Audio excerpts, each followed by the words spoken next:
Hello, Hello. hello. Hello. Hello.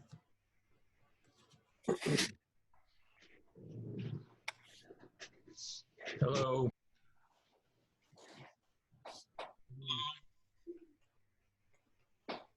Gaylor, I think you just talked, but you're muted. How is my audio sounding today? John, you're low again. I'm low again? Yeah. Okay, we will adjust. Oh, there you go. Oh, well, maybe it's going now. Okay. Maybe it takes a while to work. Is this any better? Yeah, much better. Okay. Well, we'll leave it at that then.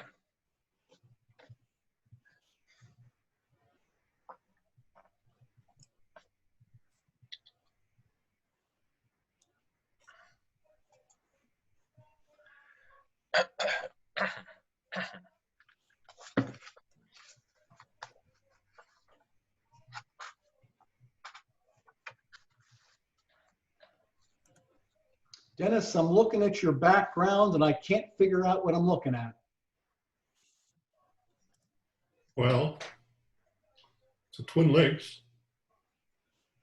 Oh, okay. Some of the plant life. Yeah. It's off the boat dock. It's just where the leaves have accumulated. Right.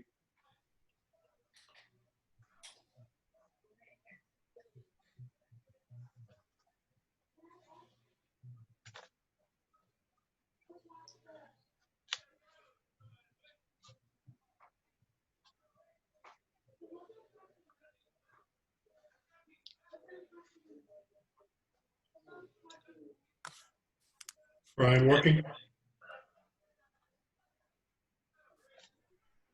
No, I'm eating my dinner. Hmm.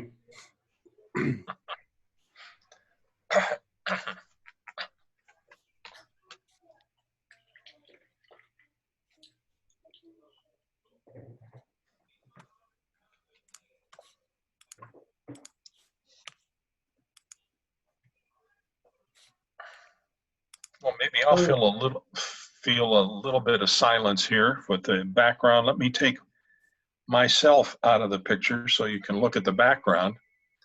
I picked a forest in the Sierra about 6,500 feet, and I was talking to a ranger before I took this, and I said, "How many bears are out here?"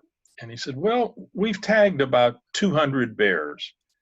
So looking at this picture, I think the title I wanted to give it was Unseen, Unheard, because that's the way I felt at the time. Okay. But are there bears in the photo? No, there's no Oh. bears in the photo. This is just, it was silence. And boy, I'll tell you, after they told me how many bears were in the forest, I don't know. It just kind of set me off to be really sensitive about that. And I looked at this shot and said, I'm glad there's none here. It's just silence. Well, John, what you had going for you there is that, and if that scene is typical, there's not heavy underbrush. So you and the bears would probably see each other long before there was a direct encounter. Yeah. The other thing that surprised me in this forest, and again, I'll turn off my camera, just standing there, and I was alone. If I closed my eyes and spun around 3 times and then opened my eyes again, it's hard to get a visual reference because it looked the same in every direction, 360 degrees. It's a different place. It gives you a different feeling. But I'm glad I didn't run into any bears. So that was good.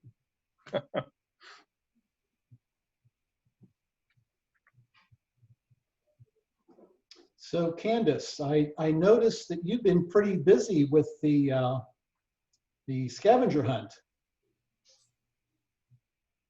You're muted. Okay. Better? Yeah. Okay. Yeah, I'm trying. I still have a bunch. I have some I don't think I'm going to get, like a sunrise. That would include, that would mean I have to get up early. Hmm.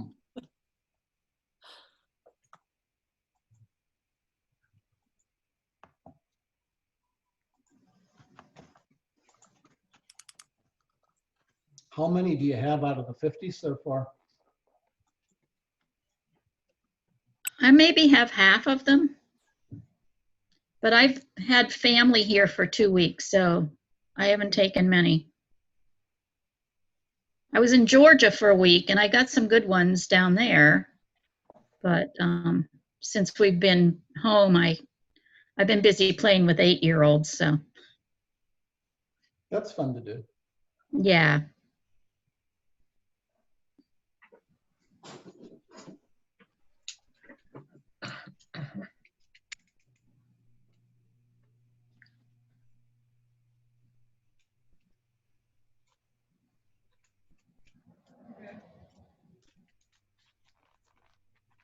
We'll probably have to wait for Brian to get done with his fries before we start the meeting.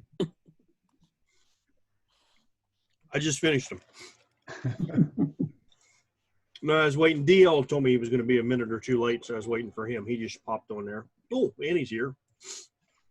I didn't know she was even coming tonight. How's I finally Margie? made it. How's Margie? I'll let Annie answer that whenever she gets on. She sounds much better. I talked to her a little bit today. Good. I don't think she has her strength back yet, but she's still doing okay. She's doing okay. Much better. Much better. So I've missed, I think, the last couple of the SWG Light meetings, Annie. Has she disclosed what her ailment was? No, she wasn't happy with her doctor and she got rid of her doctor. So I have no idea. I just know now she's been sick probably for a good month and a half. Wow. So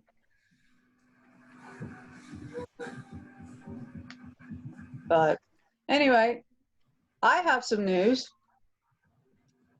I am changing jobs again.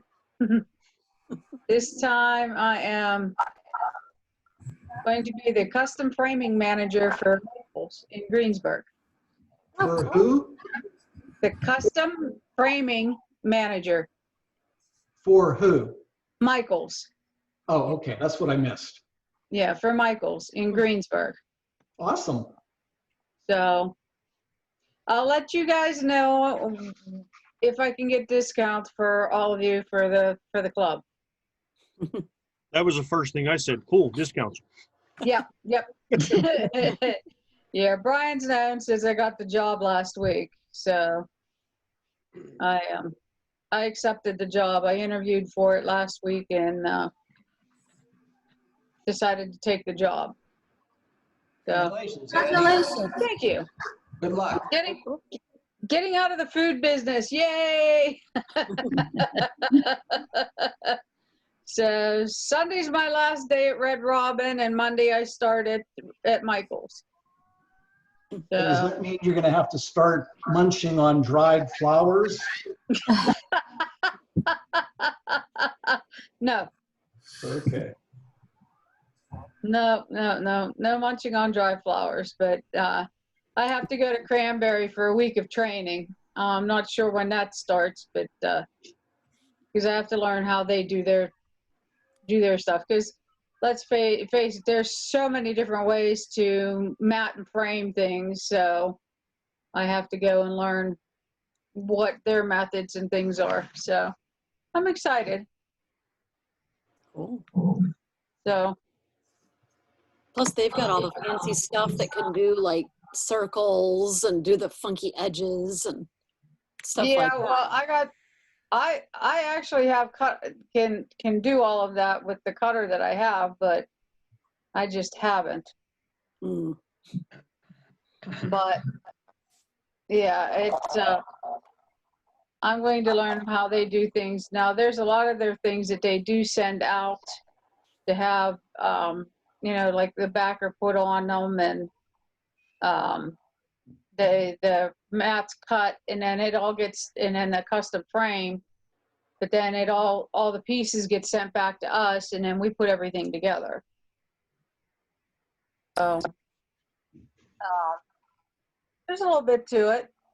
I'm anxious to learn how they do things and get my hands into a different job.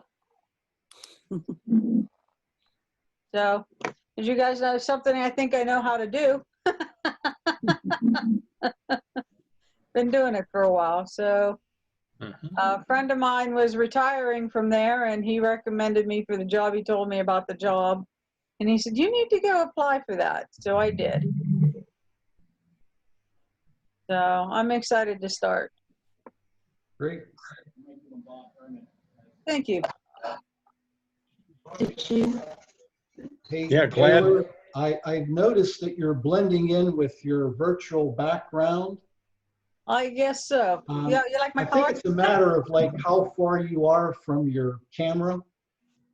I could be. I don't know. I'm about the same distance I usually am. You checked out. Careful, okay? Okay, be careful. Oops. Hi, guys. Hi, Annie. Hey, Suzanne. How I'm are you? sorry. I'm okay, just having some trouble with my audio for some reason. But it's like real gravelly, a little hard to hear. Yeah. I don't know. I'm doing okay. Congratulations on your new job. Thank you. When do you start? Monday. Oh, wow. That's exciting. That's good. Yeah, I'm anxious to do something different. Yeah. I'm excited. Yeah, I would be. It's something creative. I've been cooking and getting paid for it since 1987. So this is definitely going to be a change. Does that mean you can now cook for me for free?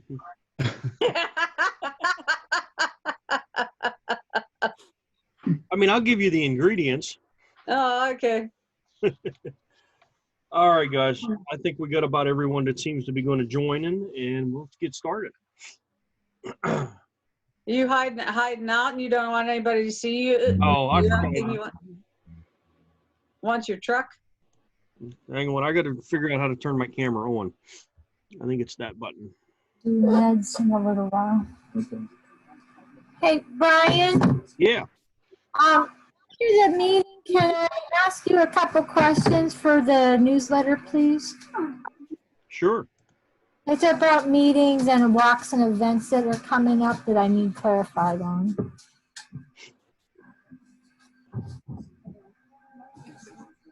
Okay.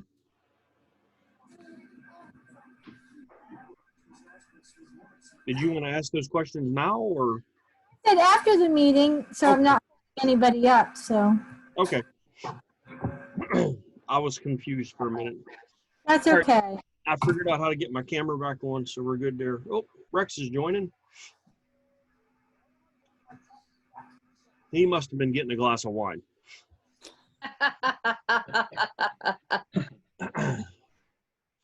All right. Jim, do you have anything you want to talk about tonight? You got some news or anything for us? We got the tech news we can go through. All right. Let's go ahead and change my screen. Let's go ahead and jump right into that, and we'll start with that, and then we'll move on. Okay. And I'll tell you what, I'm going to ask you a question that maybe Marty has as well. The July photo challenge, you need to do a post for the voting. I will take care of that. Yeah, that starts what, day after tomorrow, right? Yes. Yeah.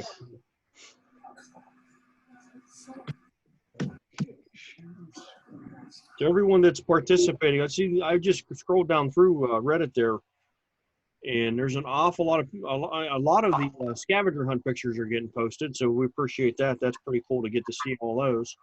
I did only see one phone booth though, or I public found one. public payphone, I should say. I found one. I haven't processed it, but I found one. I walked by the one that I posted probably 5 times before I realized that it was there.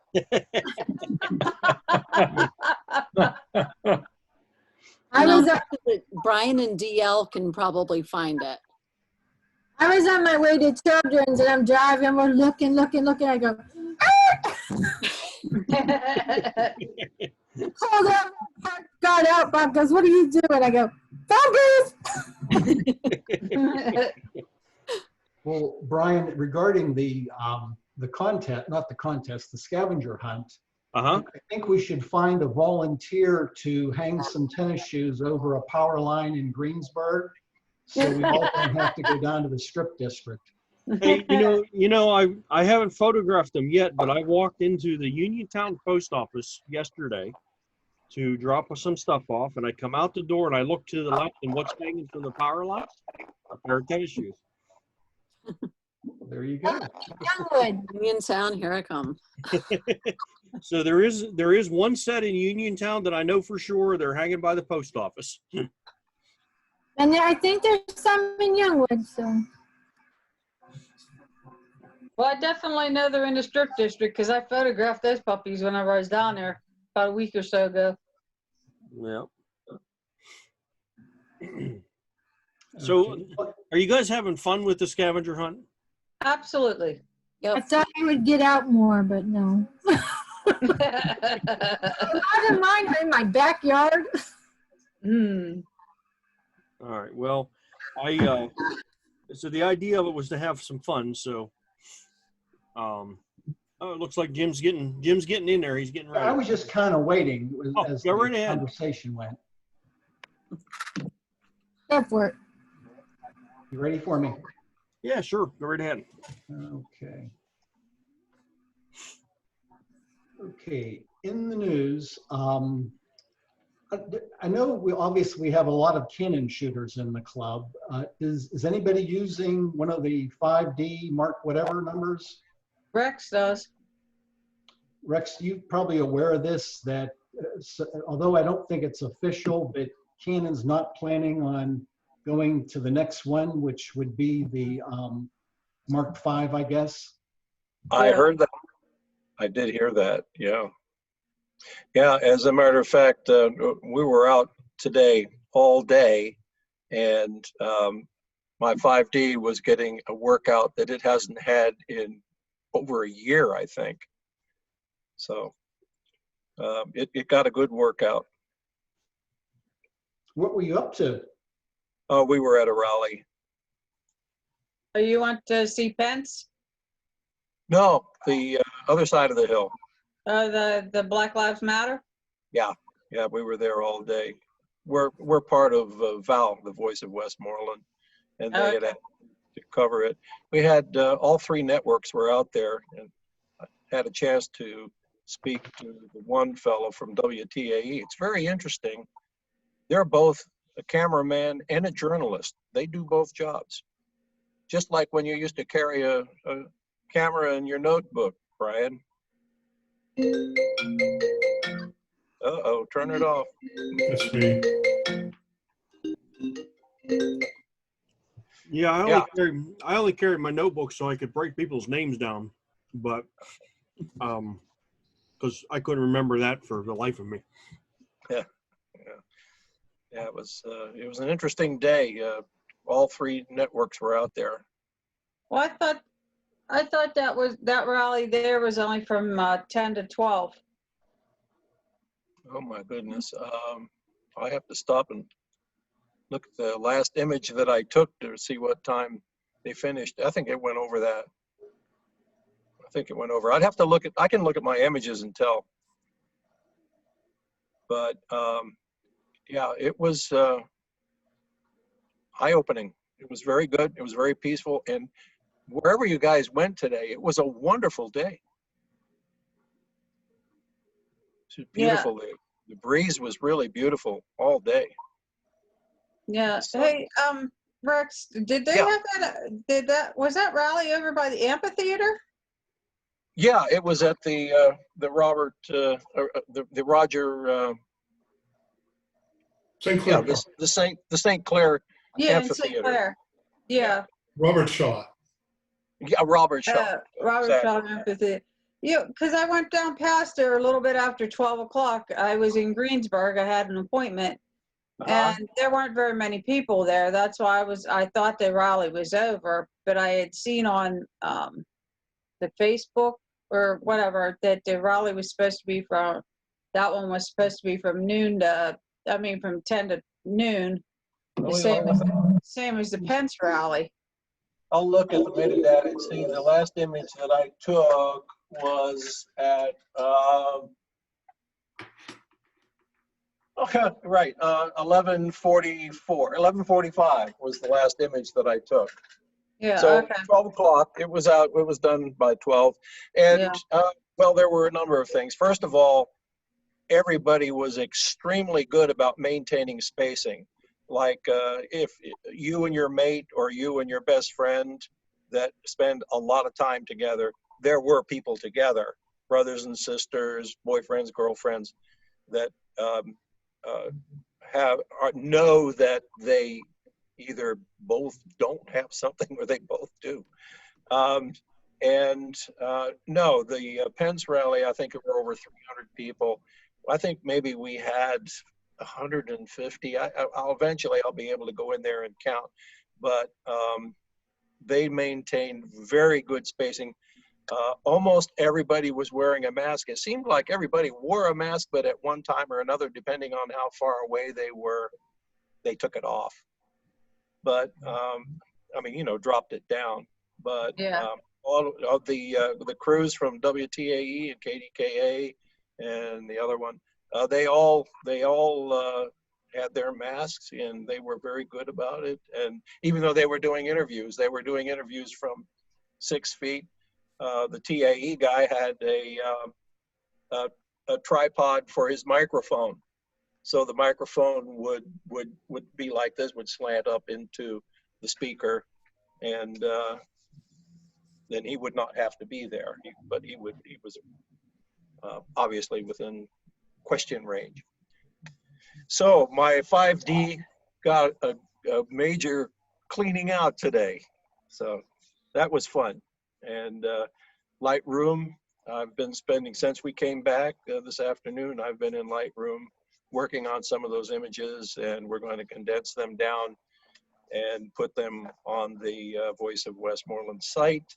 And I put one image that I took with my iPhone of the one of the speakers, and the angle I took it from, you can see the speaker and you can see the theater and you can see a sweeping curve of the audience. And I put that on Twitter, and actually my phone is still going off.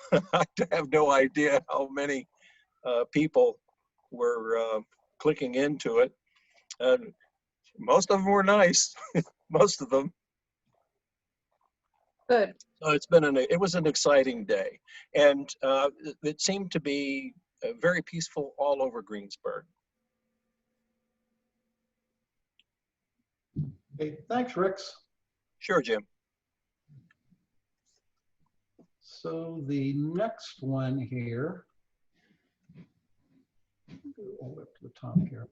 I think we've talked about this previously, that Canon is coming out with new full frame mirrorless cameras, the EOS R5 and R6. And I think both of them are available for pre-order now, if anybody's interested. The R5 is a 45 megapixel camera with in-body image stabilization, supposedly up to 8 stops, which seems like an awful lot, but it is pricey at $3,900.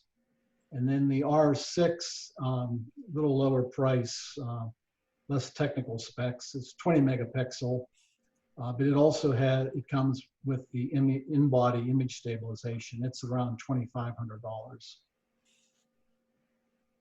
So if any Canon users are interested, you can buy one now.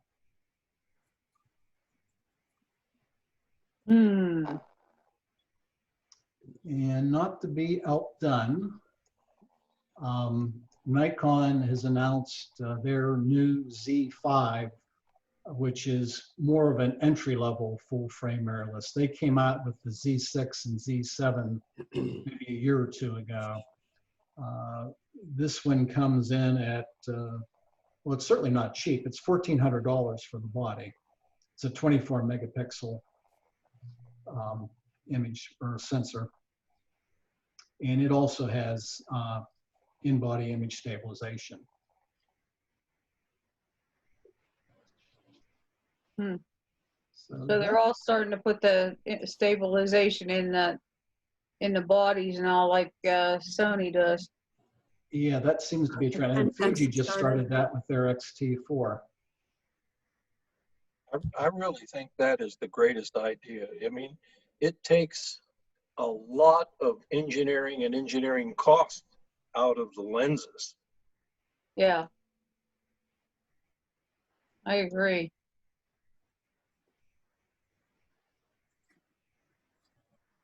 Okay, let's see here.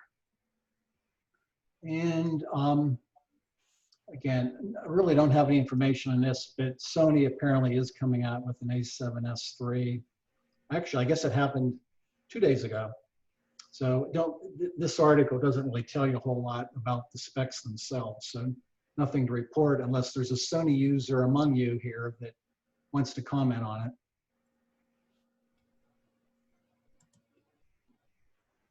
Hearing none, we will move on. Jim, I think it's primarily the strongest point for that camera. It seems like maybe it's going to be for video more than stills. That's kind of the impression I had as well, Suzanne, yeah. Thanks. Mhm. Okay, so we've got a few articles here on photo contest. This one is the Audubon Photography Awards, and we'll just go through these kind of one at a time. That's a cormorant diving in for some fish, I guess. And I guess that is their grand prize winner.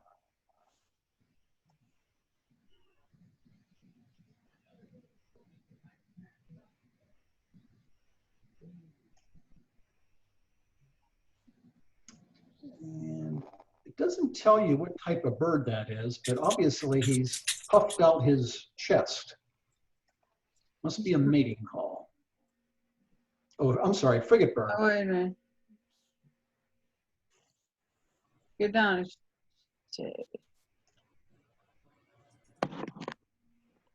Here it says in the first line, frigate bird, Frigate bird. frigate bird breeding in the Galapagos.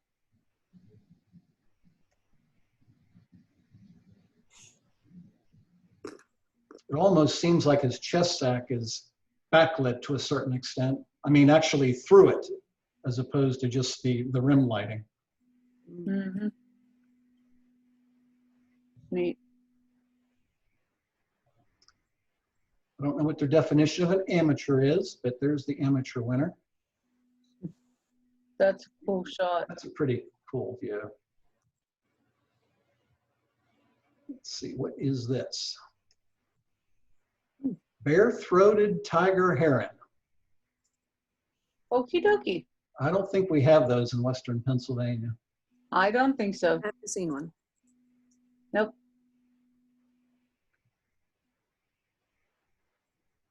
Youth winner. Wow, That's quite the that's really interesting composition. Mm-hmm.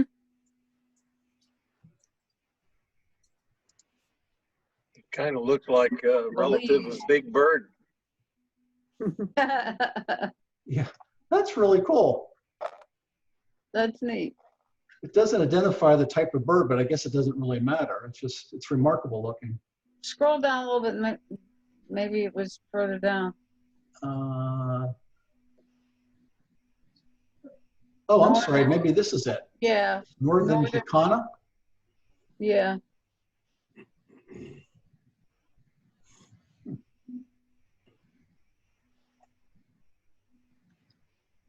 That's cool. Wow, That's neat. that is pretty cool.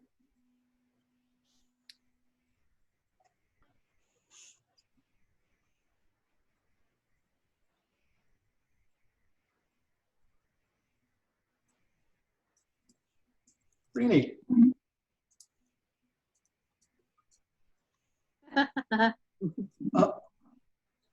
Mm.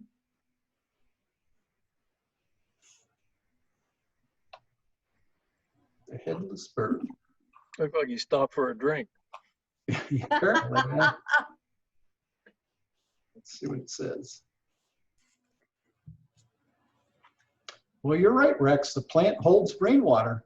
Mhm. Good way. That's it. So this next one are iPhone Photography Awards.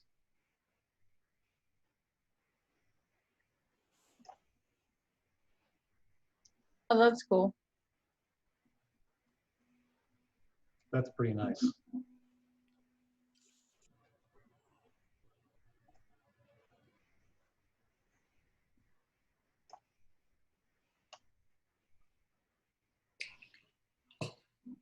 Okay. That looks like an optical illusion. Yeah.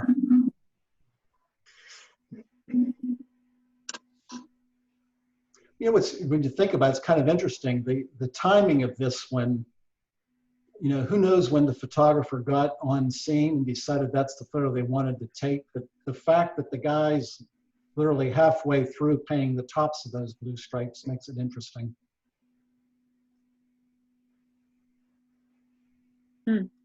So could we call it "You Missed the Spot"? Looked I like thought he it went looked, left to right. I thought it looked like he's pulling the color down from the sky onto the white. Yeah, yeah. Oh, yeah. Oh, that's interesting too. Yeah. Well, that's true because there's no can of paint there that you see. You might be right. Yeah, it almost looks like it's a fence with, you know, that you're seeing the like the ocean like through that. Yeah, And there looks like a blue. coastline. If you just Yeah. run horizontally through his shoulders there, it looks like there's a coastline with the water in front of it. That's neat. Oh, I hadn't even looked at that. You hadn't depth seen of it. that. Noticed the coastline. Yeah, I don't know. I think that's a composite. That's interesting. No, it's just a wrinkle in the wall. It just Well, looks like. this top one looks like a wrinkle in the wall. That's the first thing I noticed. But Yeah, this but I here, mean, it looks like a coastline. because it looks like above it there are some hills or whatever there. Maybe we're just all using our imagination. I don't know. Can you pull it? Can you blow it up a little bit more? I don't think. Oh, let me see. Full screen.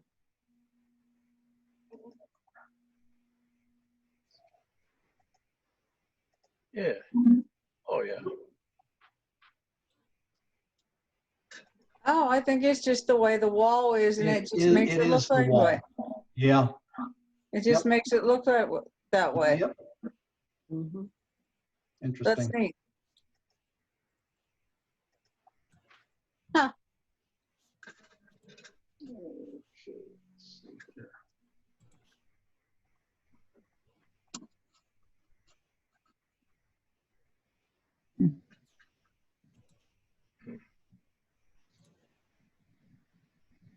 Any thoughts on this? Like sheets on a Sheets clothesline? on a clothesline, Yeah. and it's blowing in the breeze. That one got a good head of breeze. There's some shadows going on. Yep. That's neat.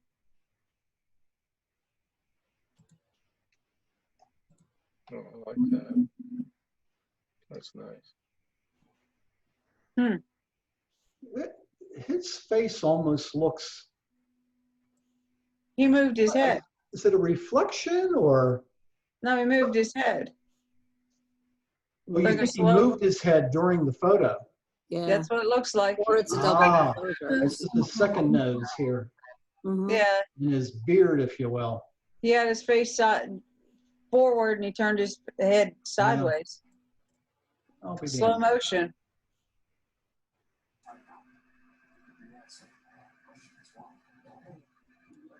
See, this one won an award and I probably would have deleted the photo. Got a lot to learn. Just really cool. This one I looked at before and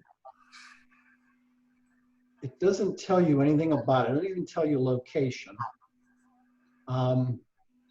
It says it's abstract. I couldn't make out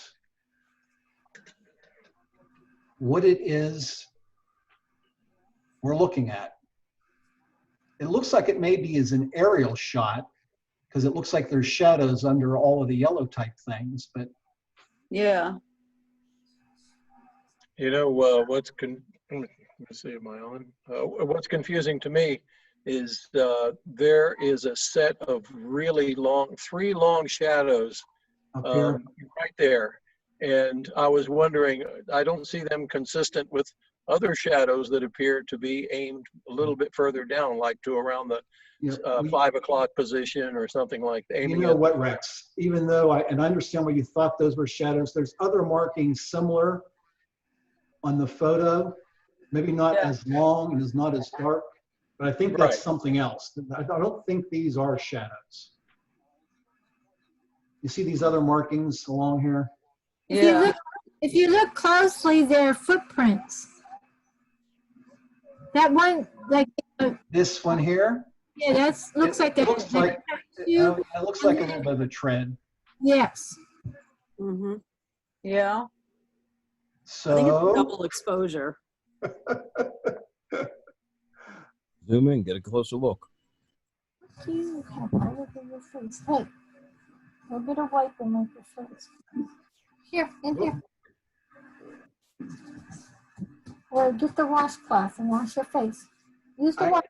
it doesn't seem to make a difference. It just all looks the same. Yeah, you can see the shoe prints though. Huh. Okay, interesting. That's neat.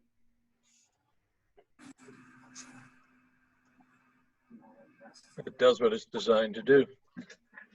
Get your attention, Yeah. make you study, keep you there in front of it. Oh, that's nice. Mm. I like this one. Although I didn't notice this before, it looks like it Yep. needs maybe straightened a little bit. Yep. Yep.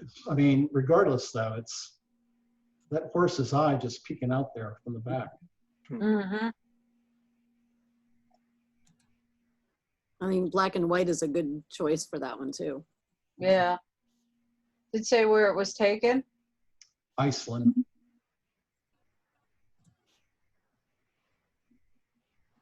Really neat. See how much we've learned, how critical our eyes now are, all of us. Boy, we look for that horizon first thing. Mm-hmm. Yeah, yeah. This is Milan.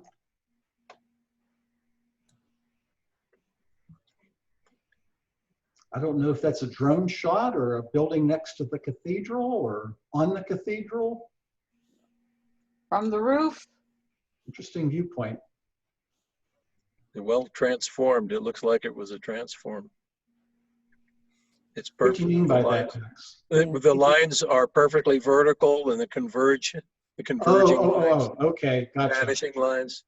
gotcha. The church is on the left. The architecture is almost perfectly straight up. Looks like on the left third, at the right-hand side of the left third, it sort of distorts a little bit, just a tiny bit, but otherwise the whole These thing are looks. perfectly straight. This is perfectly straight. Yeah.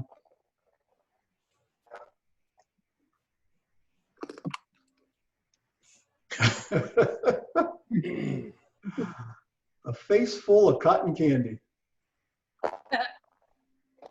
Yeah. Now, too bad the stroller handles are in this photo. At least I assume that's a stroller. Yeah.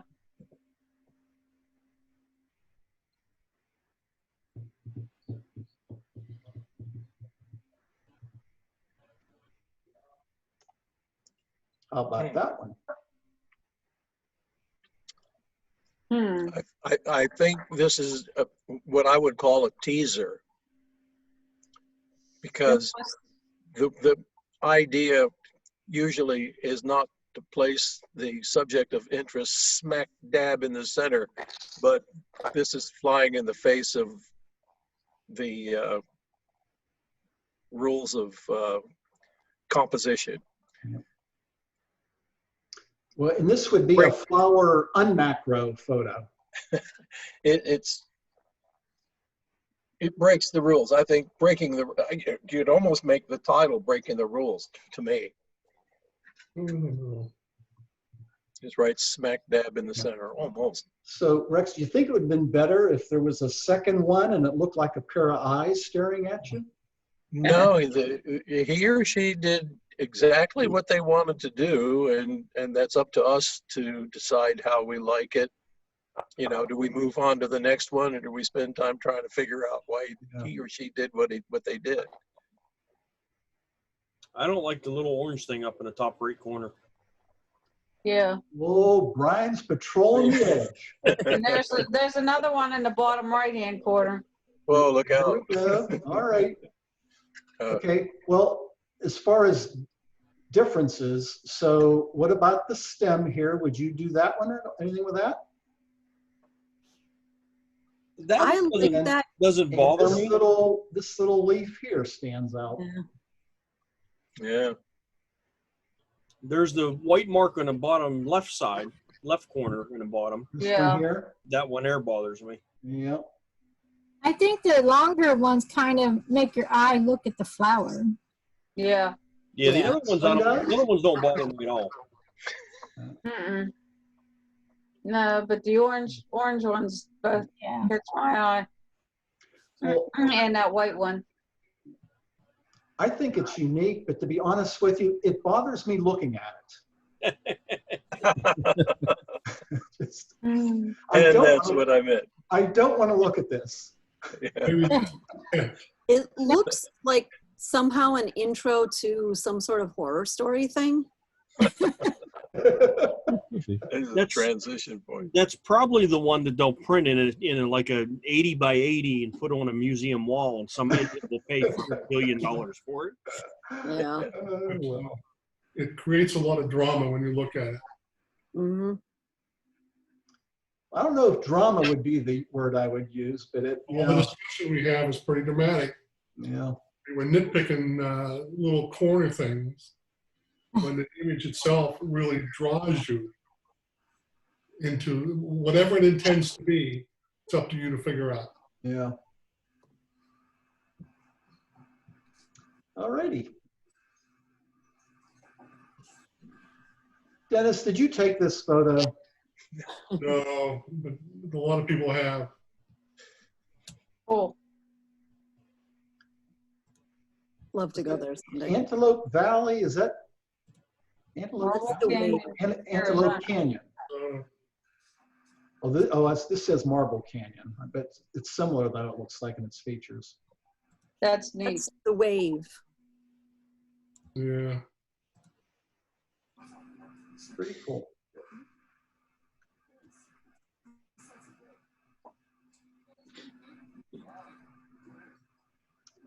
Okay, I get the guy on the horse or donkey, the beach scene.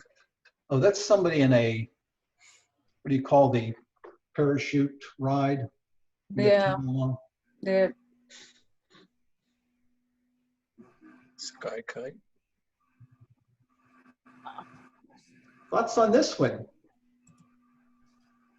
Nice straight horizon.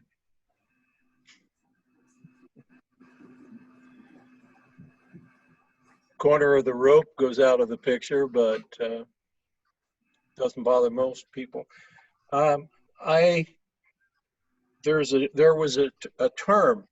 Now this goes back to oil painting, but the term was called vertex, V-E-R-T-E-X, vertex. And when an object, a specific object like that, touches the edge of the picture, it creates something, I don't know, tension. So, and tension can be a good thing in a photograph. Seems true of the rope. So anyway, Well, I'm sorry, go ahead. no, I was just going to say there's at least 3 things there that, again, personally, I would have taken out of the photo. Maybe the 1 out of the 3 has a reason, but this person here, it just, that bothers me. Yep. And of course, the palm tree or whatever this is up in the corner. Yeah. And I don't understand why the glider, hang glider here, whatever you want to call it. That's a parasailing. Parasail. That's it. Thank you, Annie.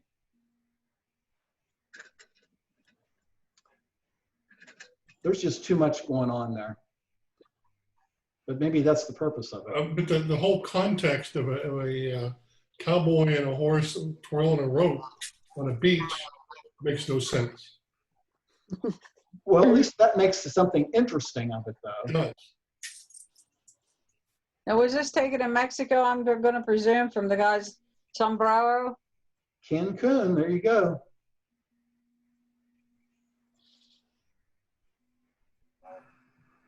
I don't know. I don't get it. This looks like a snapshot to me. It doesn't look like anything extraordinary. It looks like an unprocessed vacation photo. Yeah.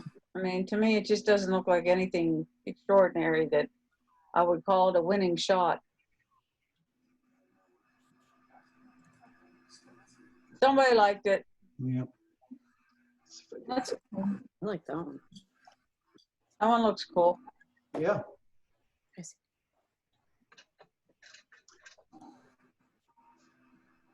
So is it believable that this is a reflection of the waterfall, I assume here? Mm-hmm. Kind of amazing that the reflection of the bird is that clear. Maybe it's not a reflection. Maybe it's another bird. Say again, Dennis? Maybe it's another bird, not a reflection. Oh, No, flying above the water, you're saying? Yeah, the one that's right above it, it's exactly flipped from it. Yeah. Yeah. A little suspicious. Mm.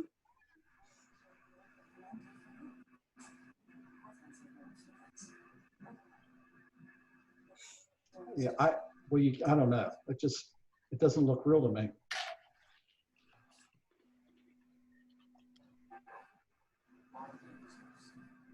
Okay.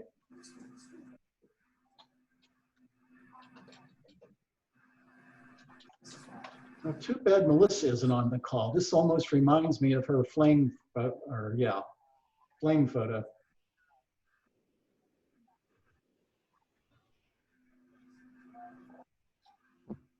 Only I don't think she had a bunch of devils in hers. Yeah. It's in Spain.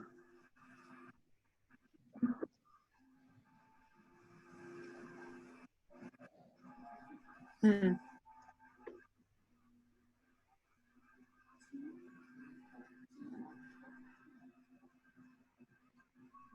Any thoughts on this one? I like the mood of that. I was gonna say, I like the simplicity of it. Yeah.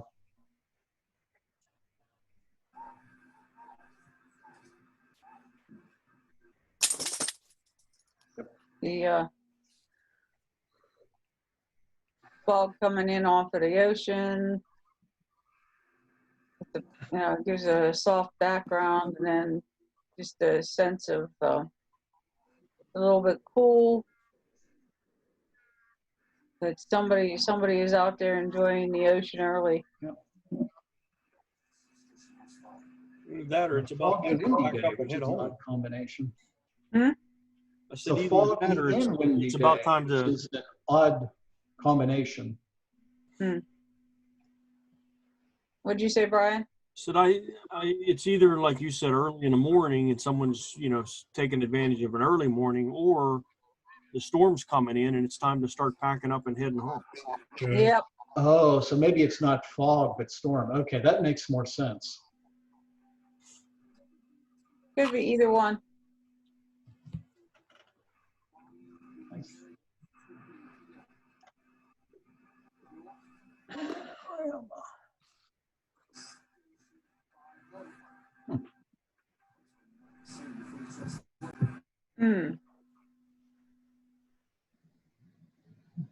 That's a really wide one.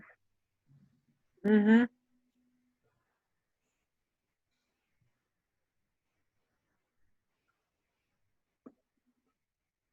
That's neat. And it's straight.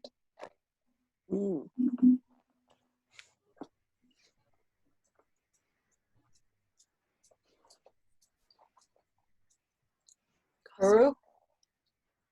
Oh, that might be a good guess. Oh man, Andy, you win a prize for that one. Yeah, the blankets kind of gave that one away, and the hats.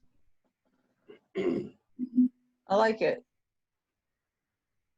The sky has a lot of interest in it. And the three people standing on the rocks.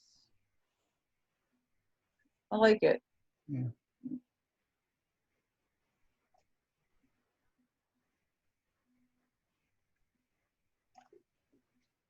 India. How about the lighting on that one? Yeah. Nice. Oh, Sorry, Morocco. Annie, you lost your points. Well, Okay, Morocco, Annie, India, you can win back the points if you can pronounce the name of that town.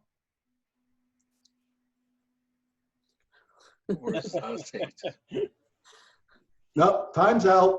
Nope. You pronounce it. You don't want to hear my pronunciation of that. I've got a bad enough trouble with four-letter words. Yeah, no, I'm not gonna try that one. Yeah.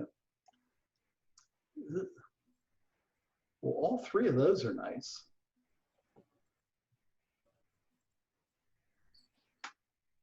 I don't know that I'd want my earlobe stretched like that. Holy crow.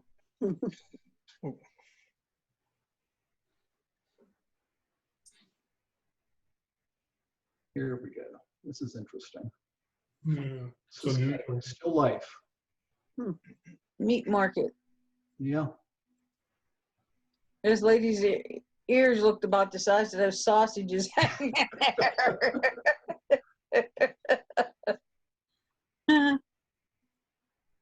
There's a little bit of everything going on in this one. I shouldn't say going on. There's a little bit of everything in the photo. I think the butcher's knife or axe or whatever you want to call it should be on the right side. That open spot there bothers me. Maybe it's a left-handed butcher. Is the print on the wall right way around? Yep. Yeah, looks like. You know, when I looked at this, I thought of a Polaroid. It looks like what's probably supposed to be a white wall was in a space where it was a fluorescent light or a, something like a tube lighting. Yeah. And my first reaction was, oh, I want to color balance that. I would have made that, whatever that is, that greenishness, I would have wanted to try to make it white. But then the table itself actually It's white. looks white. Mhm. Yeah. It's like an institutional green. Yeah. Yeah.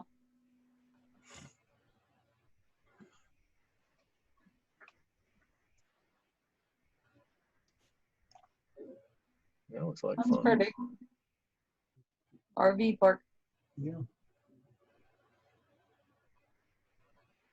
Arizona. Let's check.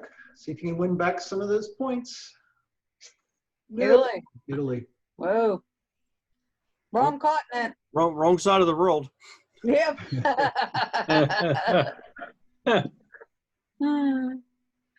Guys, remember when you're looking at these are pictures with an iPhone. Yeah. Yeah. I know. These are really good. And some of them are from older ones. Like I've seen a couple that were the 6. Yeah. Yeah. 6 or 8. Brian was playing with his the other day. Took some pretty cool pictures. Yeah, I'm actually going to show them here in a little while. Some of them. There's I the need to find a minimalist tree tree like that. photo. What's that, Beth? I'm trying to find a tree like that, where there's one tree in a Yeah. field that's just, it doesn't have to be shaped like that, just, but One nothing tree in a field. around it. Pretty nice one. They used to call that the hangman tree. Mm. Yeah. Okay, No. that's it for that one. This is in So- Australia. This next one, DL, are you still on the call here? Yeah, I'm still here. Okay. This one I did for you, although it's not a video. But for some reason, when I think I put something stupid up, that you'll appreciate it. So this is And I'm out. See ya. the Potato Photographer of the Year contest. Potato photographer of the But year. the winning photo is really cool. Oh my God. The size of that spud. Hey, somebody think back. Didn't I take a picture of something like that one time and have it up there on the site back on the Well, if you earlier? did, you'd think you'd remember it, Rex. Yeah, well, I think it would have been keyword potato. So I'll go look. Okay.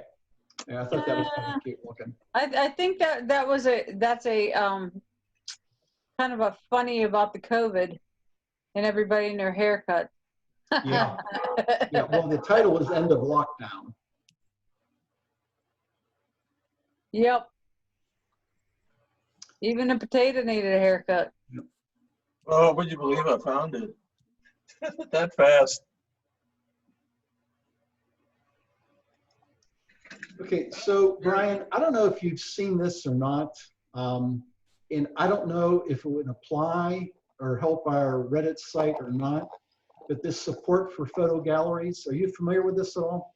I am not. I just read that as you were had your mouse over top of that. That is new. I'm going to have to check into that. Yeah, and again, I think I might have read about this earlier, but there's not enough there for me to understand whether it would be useful to us or not. But I thought it might be something you might want to look into. I will do that. Okay, if you check your small screen, I've got it up there. It looks almost the same. Unless, Oh, your photo in your background there. yeah, You just didn't give it a haircut, that's all. Yep. just put a couple of those plastic Mr. Potato Head eyes in there. We're done. All right, interesting. Okay, so Brian, I've got one more that might take a few more minutes. Are we time-wise, you okay, or? Yeah, go ahead. So this isn't in the normal category of in the news, but I saw the article and I thought it was interesting. Rex, once we go through these series, you might Yeah. want to have to chime in with some comments yourself on this. But what's really interesting about this is this photographer did side-by-side do's and don'ts using the, I think in almost all cases, the same model in different poses. And it shows you the real difference that it can make on just minor changes in the portrait or the pose of the person having their portrait taken. I thought it was really interesting. Some of them kind of repeat themselves to a certain extent, but just start through these because it mentions, so this is creating levels by placing one leg ahead of the other.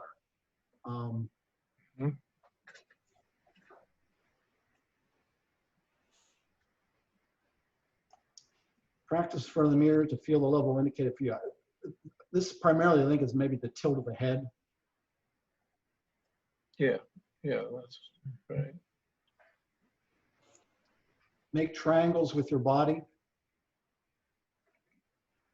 It's interesting to see them side by side.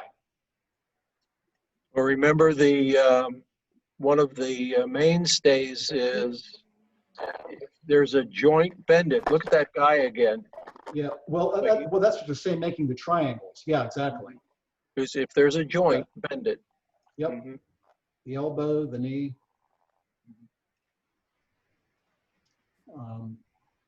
Triangles and a smaller waist. Just that turn to the side reduces the size of the waist if that's what you want to accomplish. But again, the positions of the legs and the arms compared to just kind of the frumpy front on straight or arms to the side. Find things to do with your hands.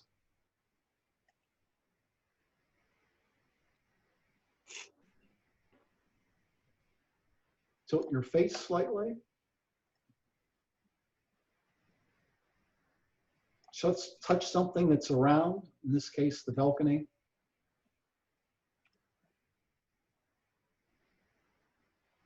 Use your pockets to relax the shoulders.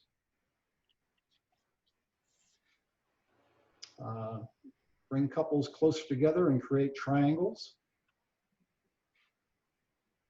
This one might be hard to do. Stand on your tiptoes, lengthens you out. In this one, I don't think the two photos explain this well, but supposedly one is taller than the other, but to me, they look the same size for all intents and purposes. But the idea is to have the taller one take a step to the back so that they look more the same size.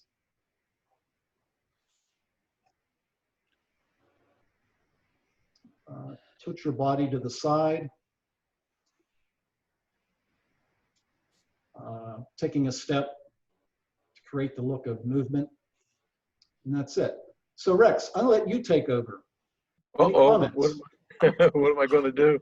Well, I'm just curious if you have any thoughts on this. Well, what I'll do is I'll fall back on my main thoughts that come to me when I'm presented with it, with a portrait out of the clear blue, is that when you pose, we start from the ground up, okay? So that whether a person is standing or seated, we start from the ground up. If we went back to the top there, we could go back through them again. I can show you one of the things that I would have done a little differently. Tell me when you want me to stop.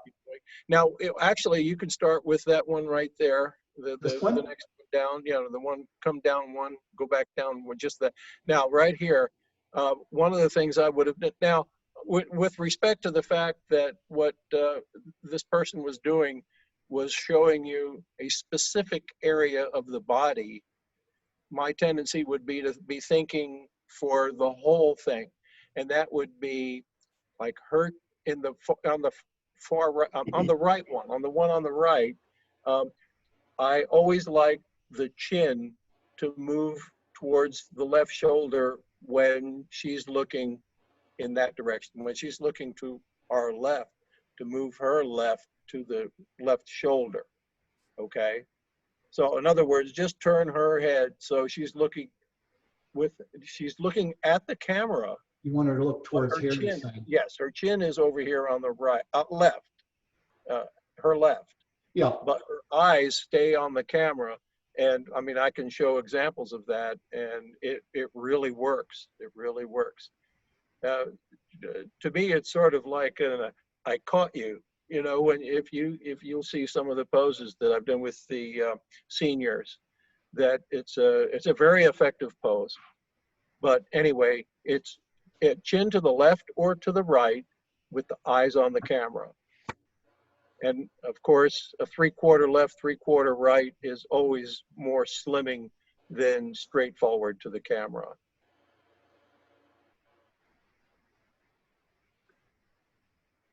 Okay, thanks, Rex. Mhm. Brian, I'm done. Okay.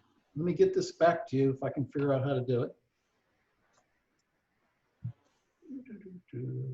You'll probably do this before I do. Whoop, didn't want to do that. There we go. Hey, thanks, Brian. No problem. All right. So actually, I pulled a couple pictures off my iPhone that I wanted to show you guys, just a few. You can get them open here.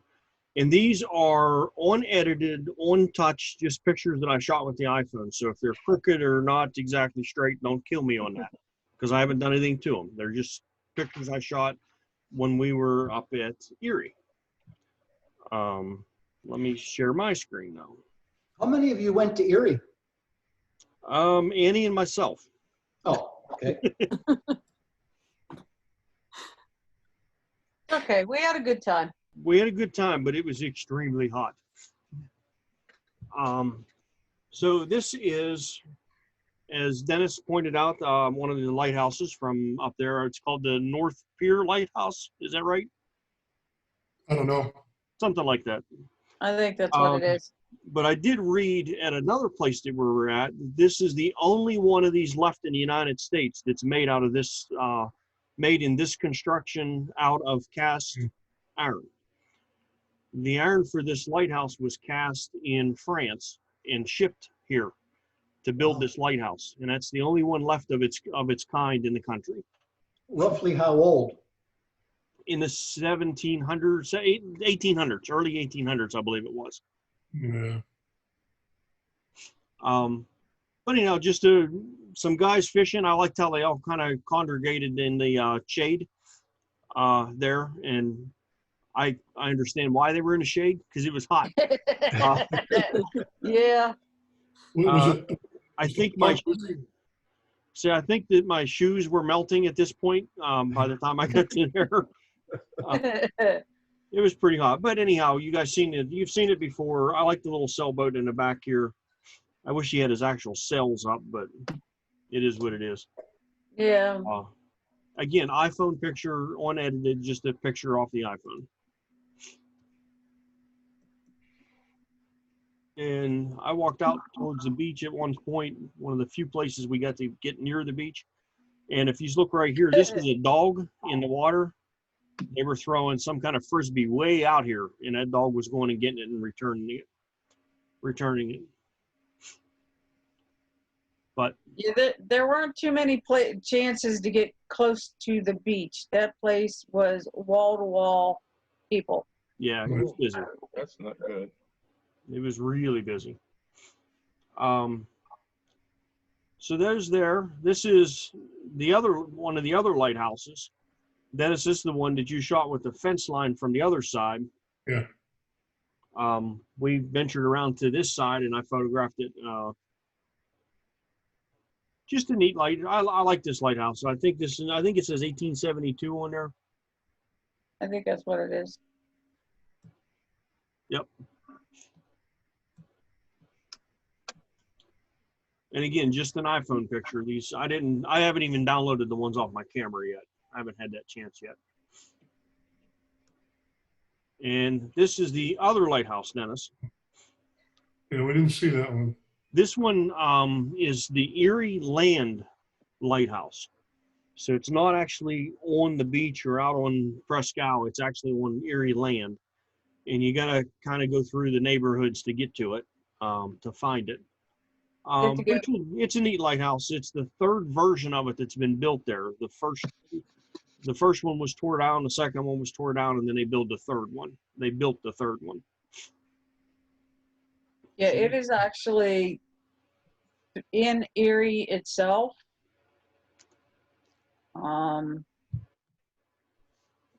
Yeah, you have Are to. you saying not really that close to the coast itself then? The Well, lake? No, the water's about 6 feet this direction to the left. Yeah. So, but it is actually on a cliff.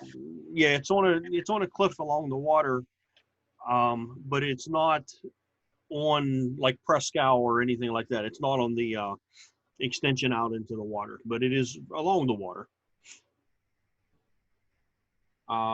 Okay, so that was the lighthouses, and then we stopped at McConnell's Mill. And again, this is the iPhone straight out of the camera. This is the super wide lens on the iPhone 11 Pro. So you can see it's got some distortion out on those edges. Yeah, but it's pretty good. From the width of it. But I was pretty impressed with just the exposure. Exposure of the sky, exposure of the building, exposure of your shadows off of an iPhone. Of course, my exposure of my finger there in the corner. But I was really impressed with the exposure of it and how well it was able to produce all of that at one time, because it was really bright skies or really dark shadows. One or the other is what we were getting with real cameras. Right. I have a question. Yes. Do you have yours set for the automatic smart HDR? I have no idea. Because mine was, and I turned that off, but I'm wondering if I should have left that on. It didn't say that it was an HDR photo. It doesn't anymore. I know before it used to come up and you see a little yellow thing that said HDR, but yeah, it didn't say that. I'd have to look up my settings. I've done a couple that I selected HDR and it doesn't say it anymore. Okay. So some things have changed, but I haven't had mine for very long yet. So now I know that this is not a JPEG file that we're looking at. This is a HEIC file. I downloaded the full version of the picture. And one more, the same thing, different lens, so it's less distortion on the sides. The building's still a little bit off kilter there. It needs a little bit of straightening, but again, I just was impressed with the overall exposure that it did, considering the brightness of the sky that was there, because the sky was extremely bright. Mm-hmm. It did a nice job. Okay, that was my iPhone pictures. That's the ones I showed, or I wanted to show.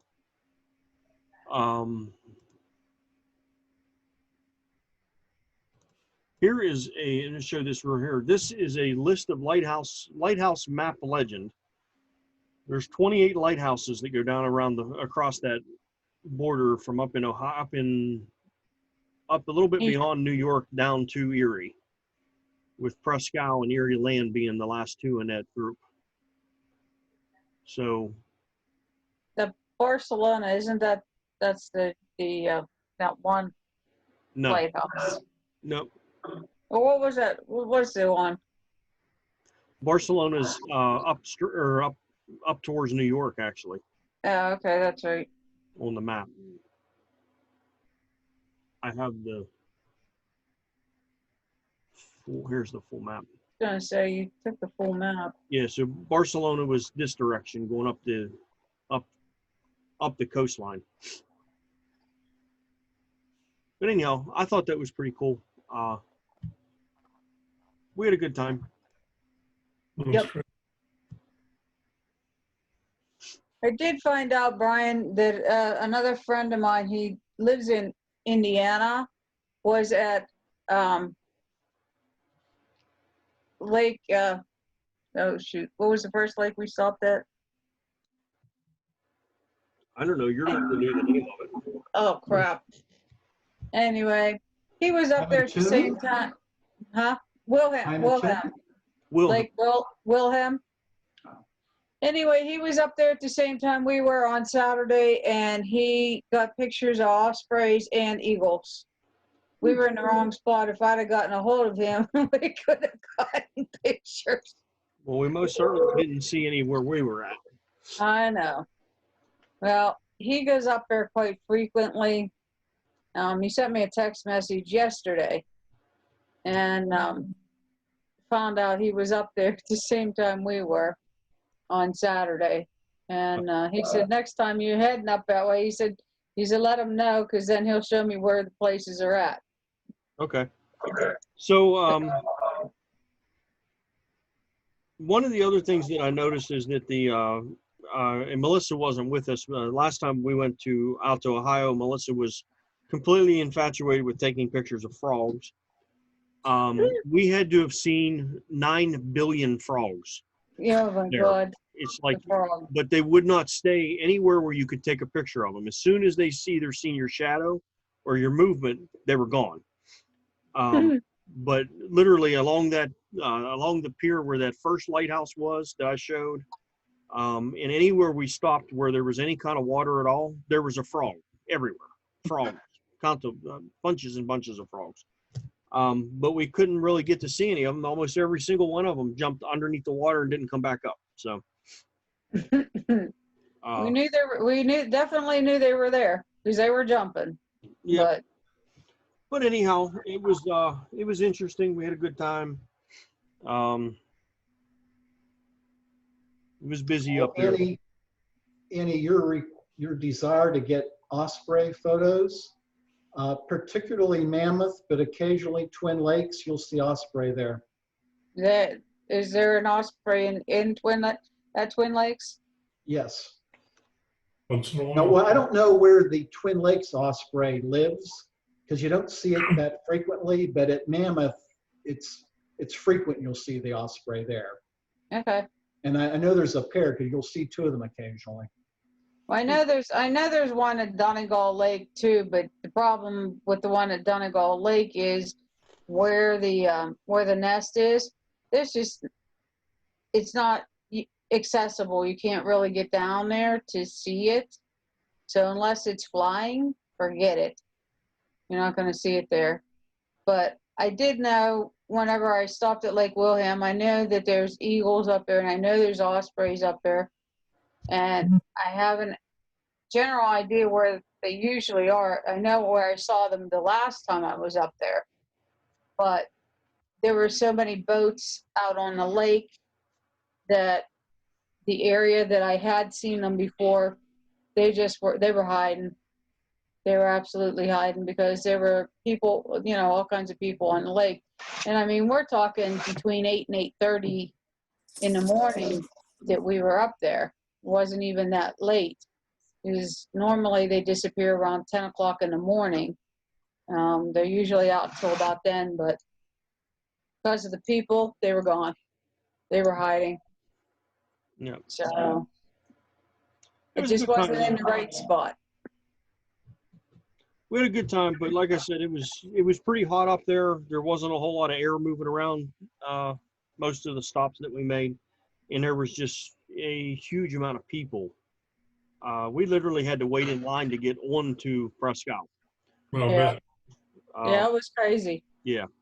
So, but we still had a good time. I think maybe depending on how things go, maybe we'll schedule another one up there for in the fall when it starts to cool off a little bit. Yeah. Take a ride up there again. Did you go to the Coast Guard station? Oh, yeah.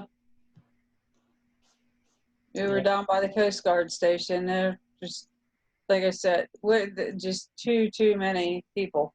Yeah. Mm. Yep, it was quite busy.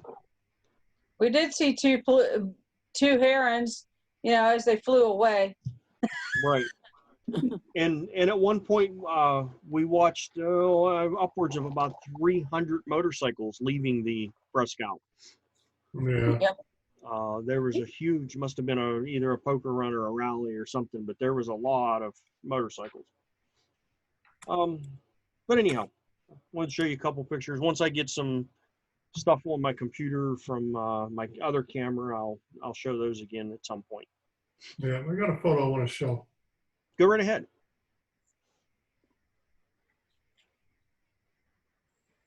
See if I make this work. Can you see my screen? Yep. Mm-hmm.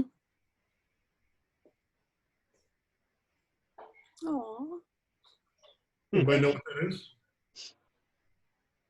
I saw Bird. the title. That's a nest. And that's Nest made with it's lichen. covered with lichen. Hummingbird. Hummingbird nest. Oh, cool. It's right off the back deck, and I think an elm or maple tree that just oscillates with the wind, and the chicks seem quite content. And I got it with a 100 to 400 at 400, which will focus at about 3 feet. And I was just fascinated by it. And I don't ever see the mother, but every time you go look, the chicks are looking out over the top of the nest. I assume waiting, but I don't know. Just thought I see that. I was pretty impressed with that. Pretty cool. That's nice, Dennis. Yeah. Seeing them on my screen, that's like What's that? probably five. Seeing them on my screen, it's probably like 5 times life size. Yeah. Yeah, they're tiny. That nest, if that nest is 2 inches in diameter, I'd be surprised. Oh, Yeah. This is the first time I've ever seen one. I mean, Yeah, I've yeah. not even seen them in a book. I've never even seen them in the bird books, a picture of the actual nest. I suppose I could go on Safari and see it right away, but I just never have. And you can get 2 birds in there. That 2-incher. It's just neat that the thing is covered in lichen like that. Yeah. We had one in our oak tree last year. Cool. It was the first I ever saw. Yeah. That's pretty amazing. That's Look at neat. you can see the web on the underside of the branch that goes off on the right-hand side. On the underside of it, there's a little bit of a web showing there. I wonder if that's what part of their adhesive that they use to. See a little infrastructure underneath as well. Yeah, It's part of holding it together. Yeah. that's neat. Make it a little larger. Very cool. That's fascinating. Yeah. I thought you'd like that. Me too. It's unusual. You don't normally, if you do see it, it's in some obscure location. You can't get a camera lens on it. But with the way the lay of the land is, we can go up about 2 feet and be almost eye level with the nest. Mm-hmm. Cool. I Thank you, think nature has built that into them, just like the osprey. When you were saying it's Yeah. very difficult to get to the nest, that comes from them and their nature to put themselves where they're hard to access. Yep. Cool. Nice one, Dennis. Well, we keep looking. If I can get a better one, I'll let you know. Really a little surprised I don't see the mother or the parents while we're out looking at their nest. Because they normally would buzz you, I would think. They're pretty because good at hiding though too. What's that? They tend to hide a lot too though. Yeah. Yeah, they're pretty nervous. Yeah. Well, during the time that they're feeding the chicks, I'll call them chicks,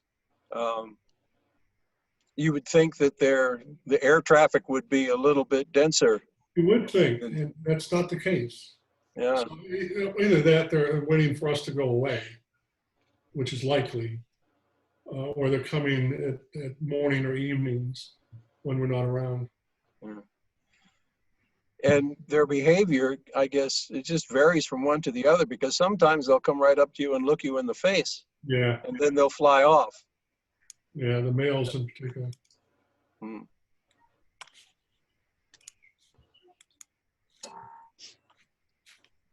Thank you, Dennis. You're welcome. Thanks for looking. All right, guys. Our tutorial for tonight is turning a photo into a cartoon. I watched a whole bunch of tutorials. Some of them were like 40 minutes long, some of them were 20 minutes long, and some of them were 10 minutes long. I'm going to give you the 3-minute long version. There's a whole bunch of different ways of doing this, but I like this one. I did upload a picture into the chat line there. If you want to follow along, you can download that picture. And I'm going to show you how I did this, or how the tutorial showed me how to do this one. We'll put it that way. So let me get that up.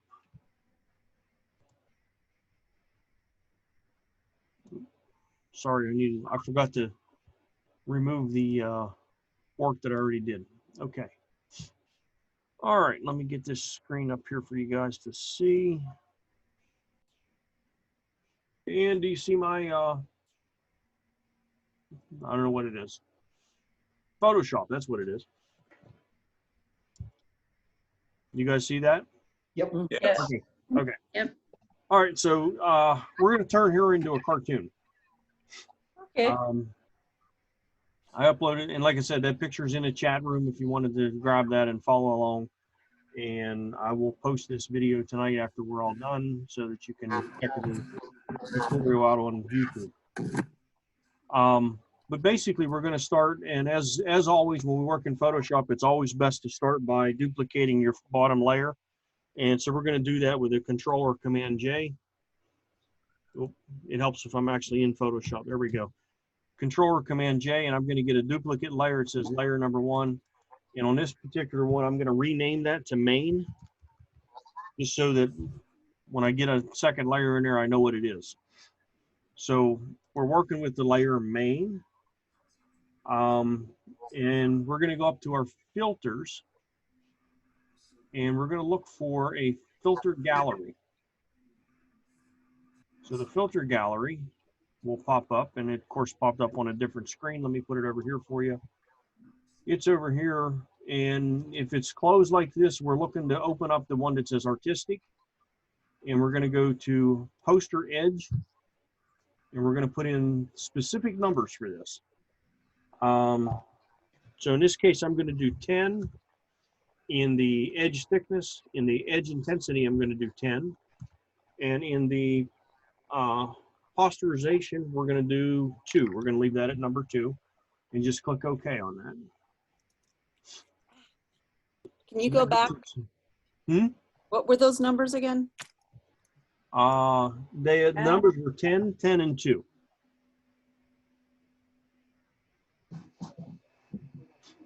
Okay.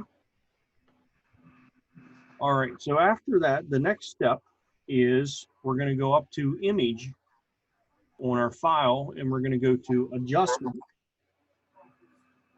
And we're going to do one on here that's called threshold. We're going to bring up threshold.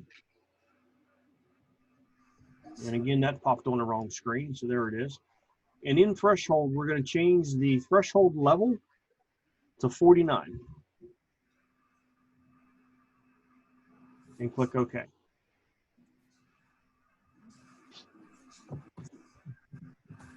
Now we're going to go back to our filter, and we're going to look for stylize. On some versions of this, the one we're actually going to oil paint. On some versions of Photoshop, I'm not sure which version, oil paint may be in this section right here. But on this one, it is under stylize, and we're looking for oil paint. We're going to bring up oil paint, which pops up on the wrong screen, and we're going to put some very specific numbers in there. So stylization, we're going to leave it 5. If you don't have it at 5, go ahead and make it 5. cleanliness, we're going to make a 2. And then scale and bristle detail is going to be 8 and 1. So 8 and 1. And then down at the lighting, we're just going to leave that alone. Don't bother that. So 5, 2, 8, and 1. And we're going to click OK. Brian, I didn't notice what changed with that operation. I guess I didn't notice. You look at the screen, the picture of the girl here. Let me go a little bigger there.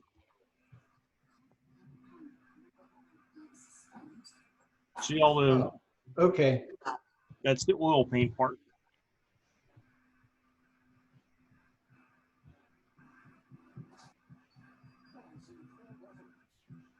Okay, so the next thing we're going to do is we're going to leave this one alone. We're going to go back over here to our layers, and we're going to click on the background layer, and we're going to duplicate that again. So Command or Control J gives me another background copy. I'm going to name this one Color, because this is the one we're going to use to put our color back in the picture. I'm going to go ahead and shut off the one that I named Main, just so we don't see it right now. We're back to looking at color now. So we're working on the color layer. And again, we're going to go right up to the filter. And we're going to go to the filter gallery again. And we're going to go right back to the poster edges. And we're going to put in a different set of numbers this time. So this time we're going to use 0, 0, and 2. And when we click OK there, you'll see that it just kind of mutes out our colors. It looks like a low bit color picture kind of thing. All right, the next step is to go back to Image, and then we're going to go to Adjustments and Levels. And that popped up on the wrong screen. We'll put it over here for you. And we're going to adjust the output slider on the shadow side down to about 33 is what we want to get to on this particular picture. And what we're doing is just kind of taking away some of the contrast and muting some of those colors a little bit more there. Once you get that to where it looks sort of what we're looking at right there, we're just going to click OK and leave that one alone. We're going to go back to Image again. And we're going to go down to Adjustments again. And this time we're going to look at Hue and Saturation. And it pops up on the wrong screen. There it is now. Hue and Saturation. Under Saturation, we're going to make that one 40. That's the only thing we're going to change. And click OK. That saturated our colors out.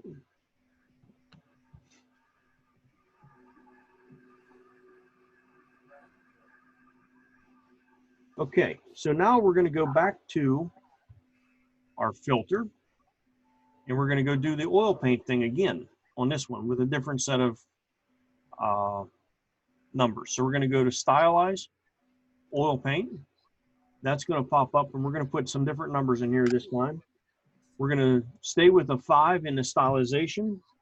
Cleanliness, we're going to take the 7, and then we're going to leave 8 and 1 alone. And then we're just going to click OK. Brian, I'd like to ask a question at this point. Sure. So the different settings for these different filters, are they particular to the photograph, or are they generic that would apply to any photo? They are, yes. They're a good place to start. But as you fool around with other photos, which I'm going to show you a different photo that I did, I used the exact same numbers and it didn't come out as well. So you might have to adjust them numbers just a little bit as you're going along.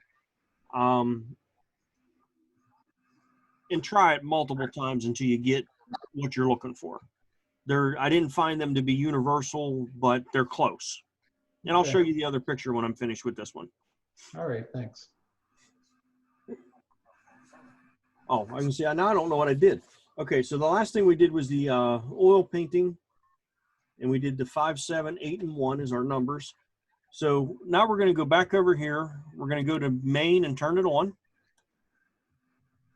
And we're going to change the blending mode on this to multiply.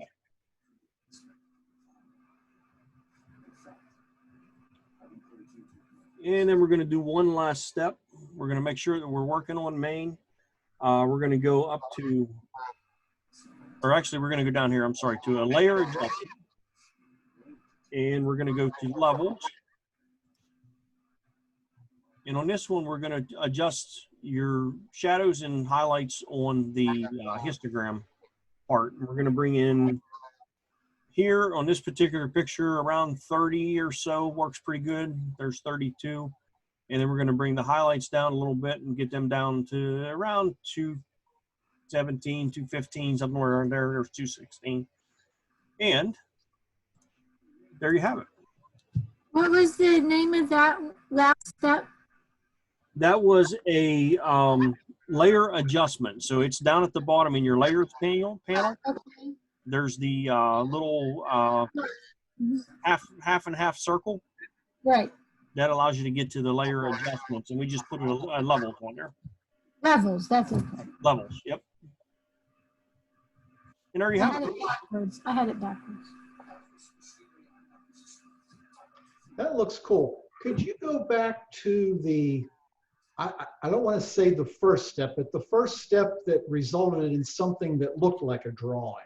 I'm just curious to compare this versus that first one. Okay. Let me shut this off and shut that off and shut that off. Is that the one you were looking Yeah, toward? it was Keller. Okay. Can't So you do that in history? yeah, let me go back into history here. You saved enough. So we got opened up, we did a layer, we did a copy, we did a name change, we did a filter. That one there Okay. is, I guess, the one I'm thinking about. That So was, that's close to the cartoon. So go back to the final image now.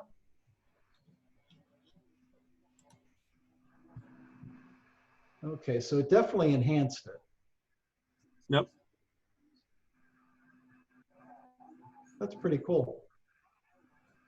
It's pretty neat. It's something interesting to do. I'm going to fool around with it with other photos, like maybe a picture of the McConnell's Mill or something like that, just to kind of see what it does with that type of picture. This one here, you know, being a portrait. But anyhow, as I said, I was going to show you a different picture. I tried this one, and I used the exact same numbers on this one. And I do not like it at all, but I wanted to show it to you anyhow.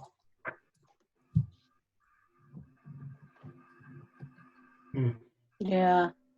It scares me. But if I go back to the original picture, this is the original picture for that. Mm. And then I've done exactly the same steps with the exact same numbers, and I'm just not feeling this one. It don't. Yeah. Well, her face looks like it was burned in a fire. Yeah. So Looks that's painful. This is one that I'm going to fool around with my numbers and kind of get an idea of a little bit less or a little bit more of this and that to see if I can get a better rendition of that. So, but I did want to show you, you know, that is a picture I think is pretty cool. It's not too bad, but once I got done with it, I made her look pretty bad. I think there's just too much contrast there. And it may be, it may be some adjustments that I need to do, but I wasn't too excited about that one. But I thought I'd show it to you. Brian, similar to my question on the previous photo, take me back to that same step on this one. I'm curious what it looks like. Okay. So that would have been here. No, that doesn't look good either. Look at where the forehead artifact comes from. What's that, Rex? Or The forehead artifact above her right eye, this here? left. That vertical, like a scar. Yeah. Yeah, looks that's like a here. Yeah. skull. Yep. And the And then black as you lines start, under her eyes. as you start adding the stuff in, once you get to the oil paint, it really looks. Yeah. You start Ugh. losing the mouth and stuff like that is where it really went bad there. That's the first of the oil paints. And then as you get down through, Oh, there's a little shadow there. yeah. Yeah. Yeah. So I'm going to play around with the process and see how it, how it works on other photos. But I kind of liked that one. I was Yeah, pretty that one happy came with out that one. nice. I think that one come out pretty good. Mm-hmm.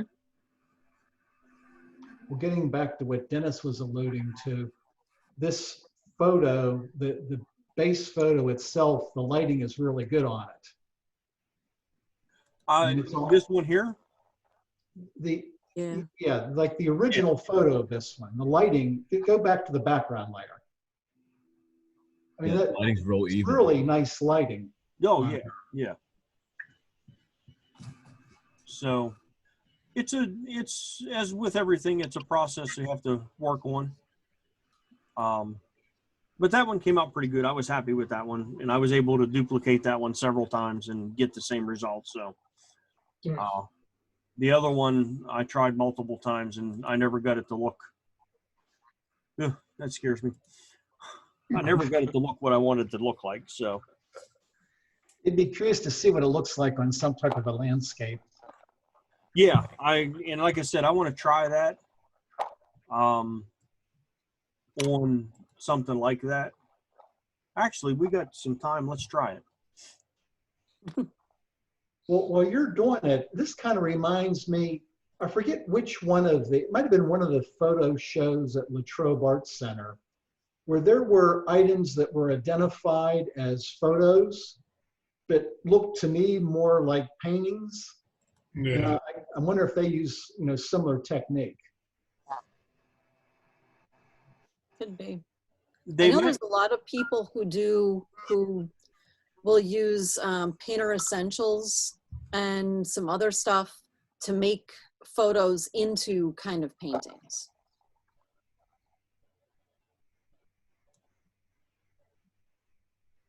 You know what I was thinking of? I come up with it every once in a while. I guess you'll hear me say the same thing. When I look at one like this, where you're using specific numbers and a specific path, that you could turn on actions, and you could make an action for your first image and save the actions, and then bring up another image and then apply those actions to it. And we're talking about maybe a second and a half, and it would have done all of those things, and you would have it to look at.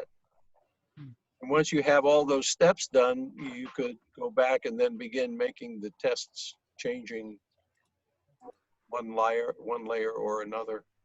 Another thing is, when I look at these, the first two, the female portraits, I kept thinking pastel. I was wondering how it would look as a pastel. In other words, just a very, very subtle, a very light, very subtle color.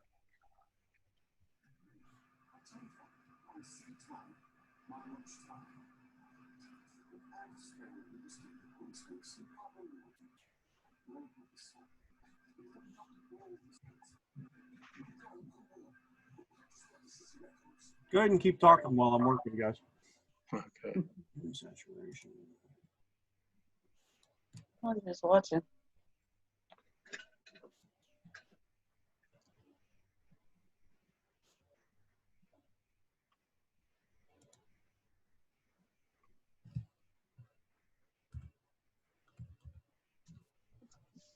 Well, okay. I have a. I'm always thinking of crazy stuff. People like that. Mhm. Yeah, we could stop right there. That's pretty cool. Yeah. That does look cool. Oh, looks neat.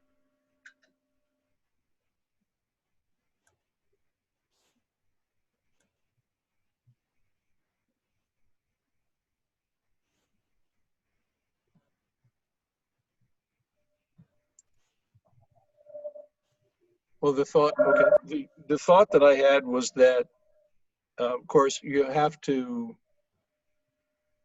with Photoshop, it doesn't save the process the way Lightroom does. So while you have it up, it would be nice for Photoshop to have a way to tell actions, look at what I did, and save them. I don't know if that makes sense, but the idea being, instead of having to go through the process with the actions turned on, watching you, that you go through the actions and say, hey, I like what I did. I think I want to make an action out of that, but now I have to go back and do it all over again. Instead of Yeah. doing that, just have a way for actions to actually record everything that's already in the process stack.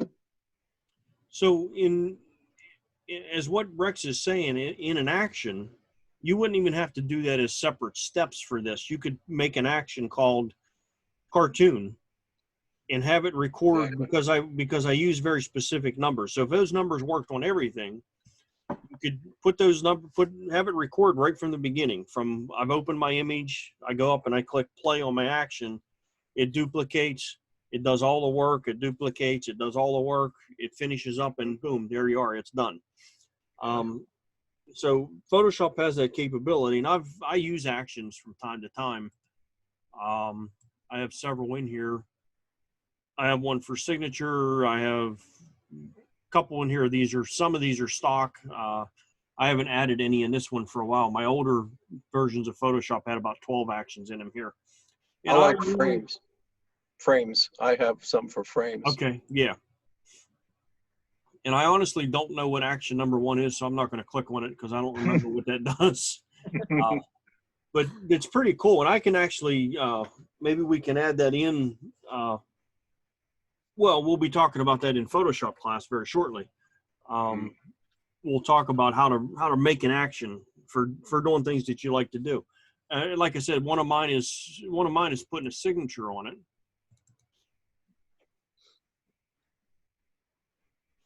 I forget how to make it play.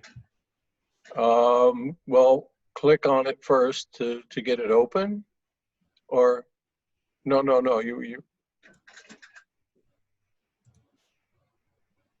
click.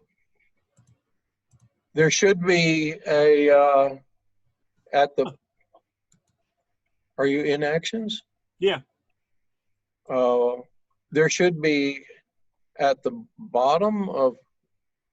Oh, wait a minute. It's to the left. Is it to the side? No. Oh, no.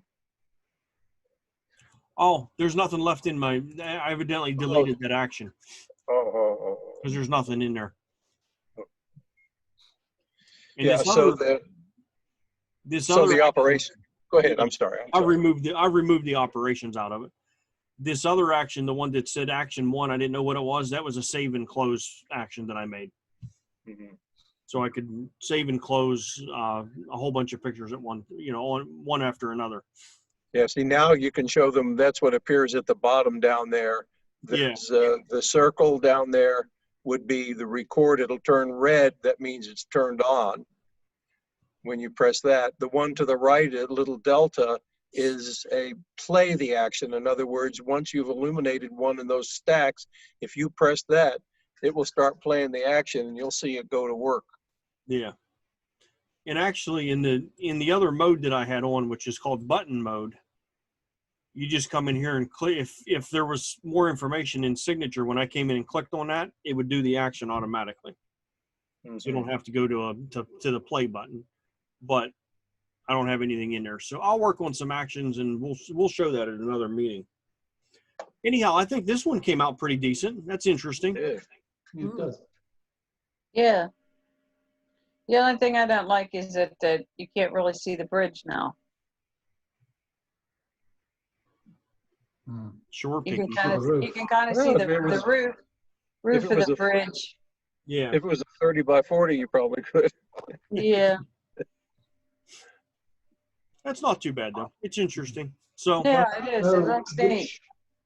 I'm not sure which one of the steps, as far as the, I'm going to call it the brush strokes. oil painting part, yes.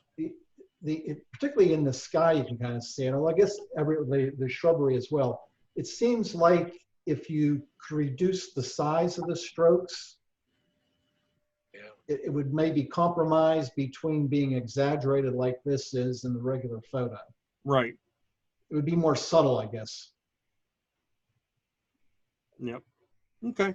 Well, like I said, I'm gonna play with it a little bit more and see if I come up with a better direction of it. I think it's pretty neat, and so but anyhow, there you go. Turn a picture into a cartoon. I like this one though. I think that one's the best one so far. Yeah, good. Yeah, I like that. Worked well. Yep. All right. Of course, I wrote all my notes on the back of stuff for work today. So it's on the back of people's copies of their driver's license and their insurance cards. Somebody has a title somewhere with your markings on the back of it. Yeah. Well, Brian or Rex, since you're both obviously familiar with actions, I am curious, do I assume that there's a market for actions, that you could buy and download certain actions if you wanted to, if you didn't want to create them yourself? Absolutely. I think there are. Yeah. Yep. Yep. You definitely can. You definitely can buy them and download them and import them into your Photoshop and be able to use them. But yeah, absolutely. You can do this sort of the same thing for On One, except with that they're called presets. Yeah. And there's a ton of presets out there you can buy. Yep. And there's a lot of, when you get into Lightroom, there's a lot of presets there as well. You know, there was in back in the early days of Painter, I think it was called Painter 8, if I'm right, was there was a feature that was kind of like an action that was called the hose. It was called a hose. And when you used your Wacom tablet or you used your mouse to click on the canvas, whatever the image was that you had chosen, it begins to spray that image. It doesn't just spray a solid color or a shade of gray. It would say like you had photographed a butterfly. Well, if you start doing this, like taking your stylus and moving all around the edge, it would be shooting out butterflies all along or whatever. Like if you had a paisley pattern, the paisley pattern would be being laid out in there. Anyway, anybody remember that? Beth, do you remember anything like that? It was called a hose. Not offhand, but I've seen brushes that do that.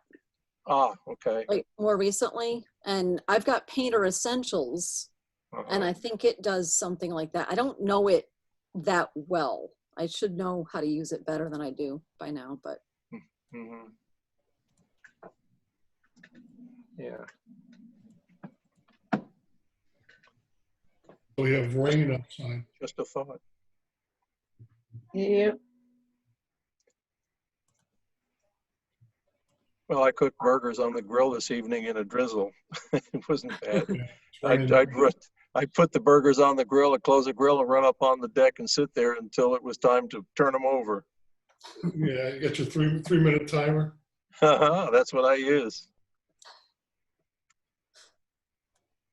And you know well I do. That's right. You were here. I timed it. Yeah. I'm a lousy cook. I have to use exact times. Just the way it is. I do that. I use my watch because I've got the timer thing right on the, so I just click that and then click how long, and I know exactly where to set the grill and how long for different things. Yeah. Cooking is not my thing. I'm just glad we haven't starved yet. I'm a one. Poor Nate. I might know a thing or two about cooking, and for some reason. No, I'm a one recipe man. That's cooking burgers. That's it. Sometimes I get almost petrified when she says, "Oh, let's have some pork chops or something like that on the grill." They're easy. I just go, how many minutes is a pork chop? You know, I don't Depends know. on how thick it is. Yeah. Just get the ones that are as thick as a burger. Cook it till it's done. Just put more spices on them.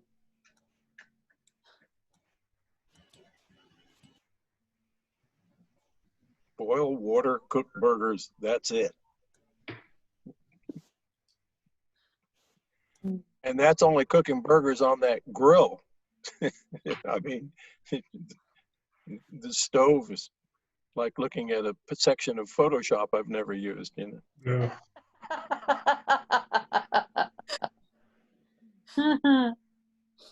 Yeah.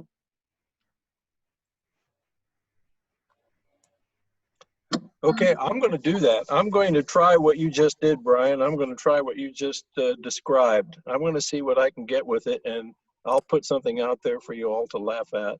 Okay. See what it looks like. Send me your cartoons for the newsletter cover next month. Well, you look at it and decide if you'd want it for a cover.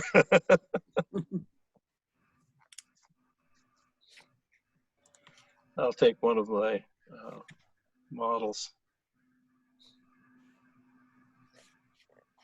Why don't you do a self-portrait, Rex? Well, now you guys got enough of that already. You don't want that. There's no improving. There's nothing's going to get improved here. Maybe a cartoon Rex would look good. Who knows until you try it. Oh, wait a minute. Wait a minute. You want a cartoon of Rex, huh? Okay. Stand by. You just talk among yourselves. I'll find it. Here it is. I've got it right. It just happened to have it right here. Yeah, it's a over at St. Vincent's. There was we did a thing over there one time, and the the artist's name is Bish, B-I-S-H. Somebody, maybe you know him. Andy Bish. Let's see. I don't know. Can I put my, how do I get my Up a little higher. There you go. I don't know who that is on the side there, but that's me. Carol looks good.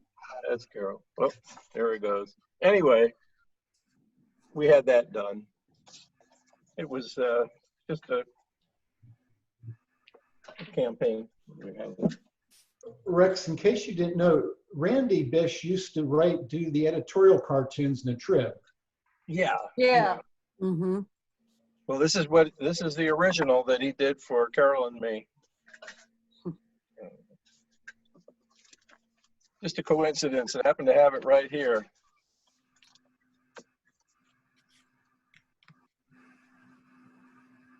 That's all I got, folks. So we were talking about brushes a few seconds ago, and I just was playing in Photoshop while you guys were talking, and told it to go look for some more brushes, and it popped me over to Adobe. I signed into my Adobe account, and there is, I don't know, 20 different brushes that you can download. And so I tried one. I clicked download, popped it up to see what it was going to be. And the one I downloaded was called Splatter. I downloaded it, told the computer to open it. It opened automatically in Photoshop and installed the brushes.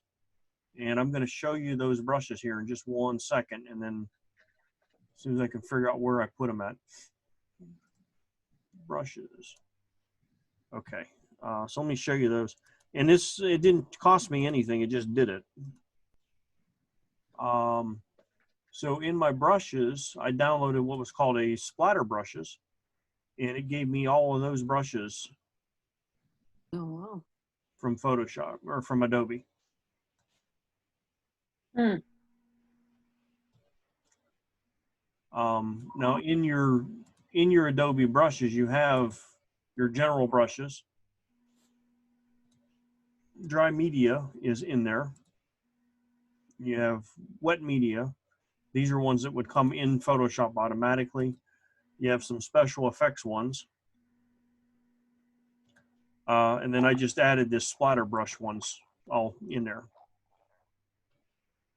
So,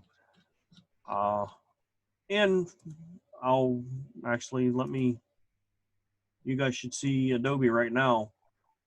Here's the brushes, watercolor, dry media. I don't know how to say that word, splatter, runny inkers, rake brushes, crosshatch. So you can download, from what I can tell, any of these. Let's try charcoal. It downloaded. I'm going to tell it to open.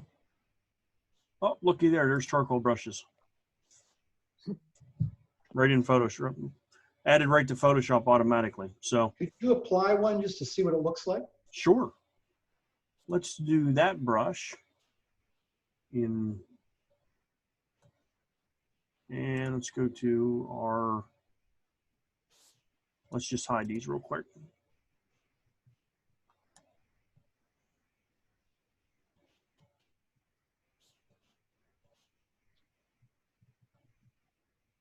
So you can change the spacing in which it does it.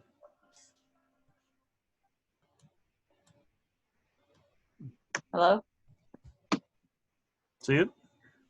Yeah. So That's okay, Doris. Bye-bye. so anyhow, Bye-bye. I got those. I got the splatter brushes for free. Let's try a splatter brush. How about that one? Let's see what that one does. Turn this off here.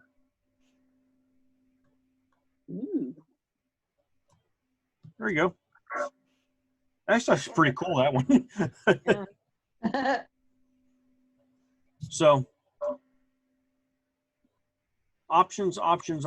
And I said it didn't charge me anything. It didn't ask me to, because I don't have a credit card on file with Adobe, so at least not through that part of Adobe.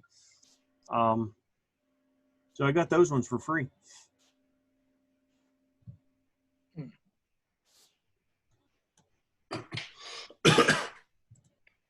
Okay, we're back.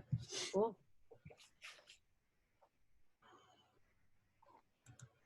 All right. Well, that brings us to just a couple minutes after 9. Oh, unless anyone has anything else they want to talk about, I think that finishes our night. Next week, Marty, I know you wanted to talk to me. You want to just do that after everyone gets off, or? Yeah, that's fine. Okay. I know that next week we'll have our Photoshop class on Wednesday. So next Wednesday will be Photoshop class. I don't think there's anything else next week. No. No, then the following week will be our WPS regular meeting.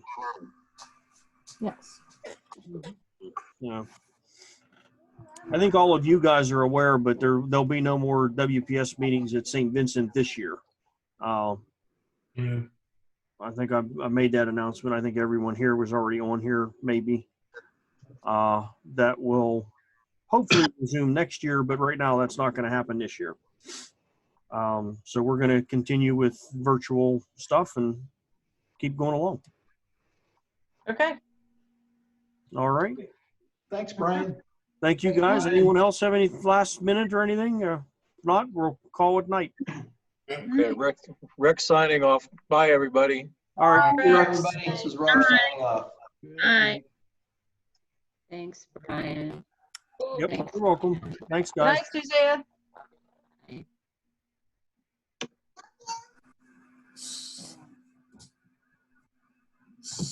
Okay. Good night, guys. Good See you. night. All right, Brian.